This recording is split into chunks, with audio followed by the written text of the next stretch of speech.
had this idea for a table in our camper van that was quite small in form factor, but I wanted it to be larger sometimes. So remembering a table that my mother had back in the 80s, and it had this mechanism, I think it was an old card table, that swiveled and hinged out, and there we go.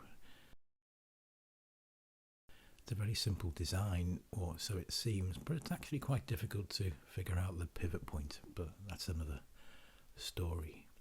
Anyway, let's see what it looks like in the van. This is on the Lagun table mount, and as you can see, it just operates like a normal Lagun, except this time, look, we've got a little tray in there. It's lined with felt, black felt, so you can't really see very much, and when it opens up we have quite a large table, which we can, two people can happily eat their dinner at, and then you can just fold it up, and it's quite a handy size. Just put a laptop on and you can just store away neatly